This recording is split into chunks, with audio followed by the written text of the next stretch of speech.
Hi అండి. ఈరోజు నేను మీకు చూపించబోయే రెసిపీ ఆంధ్ర స్పెషల్ గోంగూర పచ్చడి. ఇది చాలా సింపుల్ అండ్ ఈజీగా క్విక్గా చేసేసుకోవచ్చు. ప్రొసీజర్ అంటే ఇప్పుడు చూద్దాం. ముందుగా కడాయిలో ఒక 2-3 టేబుల్ స్పూన్స్ ఆయిల్ వేసుకోండి. ఆయిల్ బాగా వేడైన తర్వాత ఒక 15-20 ఎండుమిర్చి వేసుకొని ఫ్రై చేసి ఒక ప్లేట్లోకి తీసేసుకోవాలి. అదే కడాయిలో కొద్దిగా మెంతులు, హాఫ్ టేబుల్ స్పూన్ జీలకర్ర, అలాగే 1 టేబుల్ స్పూన్ ధనియాలు వేసుకొని దోరగా ఫ్రై చేసుకొని ఇది కూడా ప్లేట్లోకి తీసుకోవాలి. ఇప్పుడు అదే కడాయిలో ఒక 2 టేబుల్ స్పూన్స్ ఆయిల్ వేసుకొని బాగా వేడైన తర్వాత కడిగి ఉంచుకున్న ఒక కట్ట గోంగూరని ఇందులో వేస్తున్నానండి. ఇది బాగా కలుపుతూ ఉండాలి. కలుపుతూ ఉన్నప్పుడే ఇది మగ్గుతూ ఉంటుంది స్లోగా, లేదంటే ఇది అడుగంటిపోతుందండి. బాగా మగ్గిన తర్వాత ఇది పేస్ట్ లాగా అయిపోతుంది. తెలుగువారందరికీ గోంగూర పచ్చడి అంటే చాలా ఇష్టం కదా. రోలు ఉన్న వాళ్ళు రోట్లో రుబ్బుకోండి, ఇంకా టేస్టీగా ఉంటుంది. లేదంటే మిక్సీలోనే వేసుకోవచ్చు. చూడండి, మగ్గిన తర్వాత ఇలా ఉంటుంది. దీనంతా మనం ఒక బౌల్లోకి ట్రాన్స్ఫర్ చేసేసుకొని కాసేపు చల్లార్చుకోవాలి.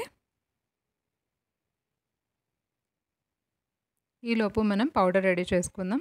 మనం ఫ్రై చేసి పెట్టుకున్నాం కదా ఎండుమిర్చి, ధనియాలు అన్నీ, అదంతా ఇలా ఫైన్గా పౌడర్ లాగా గ్రైండ్ చేసుకోవాలి.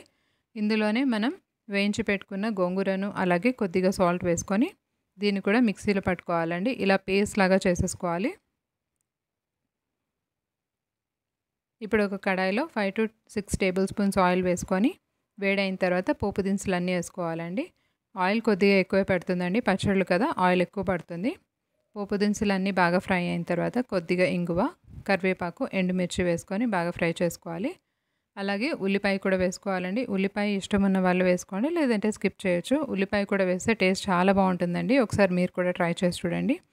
ఇదంతా ఫ్రై అయిన తర్వాత మనం పేస్ట్ వేసుకున్నాం కదా గోంగూరని, అదంతా వేసుకొని ఒక 5-6 మినిట్స్ లో ఫ్లేమ్లో ఇలా కలుపుతూ ఫ్రై చేసుకుంటూ ఉండాలండి. ఆయిల్ అంతా పైకి తేలే వరకు మనం కలుపుతూ ఉండాలి. అంతే అండి, మన గోంగూర పచ్చడి రెడీ అయిపోయింది. ఇది మనం వేడి అన్నంలో కొద్దిగా నెయ్యి వేసుకొని గోంగూర పచ్చడి వేసుకున్నామంటే అదిరిపోతుందండి. ఇంకా ఇలాంటి మరిన్ని మంచి రెసిపీస్ కోసం నా ఛానల్ని తప్పకుండా సబ్స్క్రైబ్ చేసుకోండి.